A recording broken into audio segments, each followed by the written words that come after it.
I did a written interview with W.J. McGuffin, the lead designer of Paranoia Perfect Edition.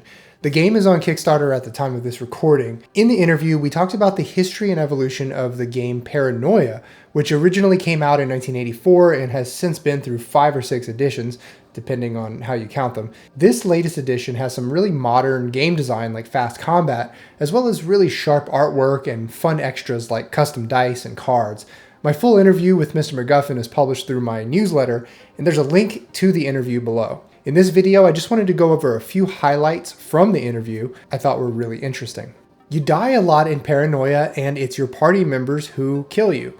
In just about every version of Paranoia, the idea is that you serve any number of personal and private interests, while also appeasing an unintentionally malevolent supercomputer master called Friend Computer or The Computer.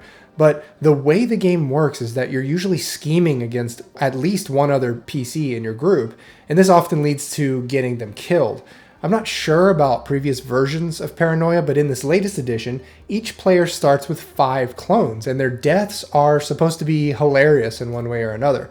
But as Mr. McGuffin puts it, Paranoia treats everyone with unfairness fairly. This is some dark, dangerous humor. Paranoia has always been about social satire, and this latest edition is really no different. I asked McGuffin if the specific jokes and references have been updated for the modern audience, and he said that it has basically been crystallized and focused on all sides of the political spectrum.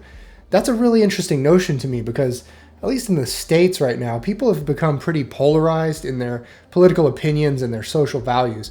A lot of lines have been drawn in the sand in the past 15 years or so, let's just say that. So a game that basically takes aim at everyone could either be a liberating, edifying experience for everyone at the table, or it could possibly lead to hurt feelings or worse. It's an interesting wager to take in order to score some laughs.